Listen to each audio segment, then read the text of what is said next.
Sanibonani bafundi. Siyanamukela kule ngosi yethu yokufunda ulimi lwesiZulu. Igama lami nguLungile Masango. Nikhululeke ke bafundi ningibize ngokuthi Memlungile mase kule ngosi yethu. Mina ngizonibiza ngabafundi. Sinabafundi abancane kanye nabafundi abadala abasaqala ukufunda ulimi lwesiZulu. Isifundo sethu ke sizoqala ngaso esokuthi sibe neshadi elinonkamisa kanye nongwaqa esibasebenzisayo uma sifunda ulimi lwesiZulu. Leli shadi ke lifundeka kanje: A, B, C, D, E, F, G, H, I, J, K, L, M, N, O, P, Q, R, S, T, U, V, W, X, Y, Z. Ihamba kanjalo ke i-alphabet yethu. Bese siza konkamisa ke labo esikhamisayo uma sibabiza uma sifunda ulimi lwesiZulu. Sithi A, E, I, O, U. Bese siba nongwaqa. Uma ungwaqa wethu ke sesimhlanganise nonkamisa bese esikhiphela inhlamvu.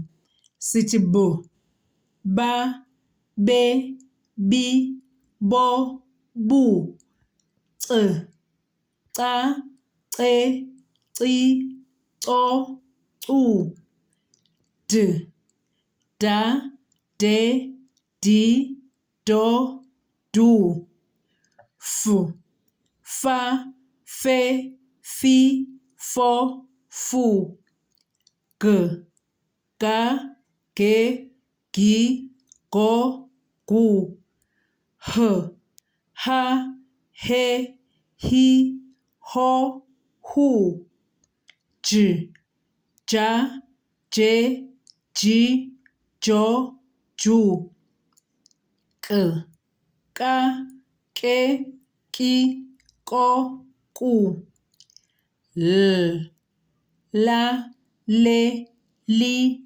lo, lu, m, ma, me, mi, mo, mu, n, na, ne, ni, no, nu, p, pa, pe, pi, po, pu, q, qa, qe, qi, qo, qu, r, ra, re, ri, ro, ru, s, sa, se, si, so, su, t, ta, te, ti, to, tu, v, va, ve, vi, vo, vu, w, wa,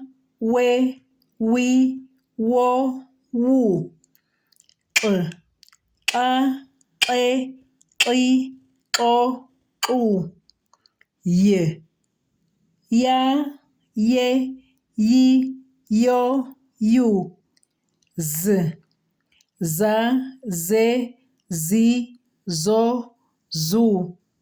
Leli shadi ke bafundi kuyancomeka ukuthi nilifunde zonke izinsuku mhlambe kabili noma kathathu ukuze nijwayele ukufunda ulimi lwesiZulu, nikwazi ukufunda nokupela amagama.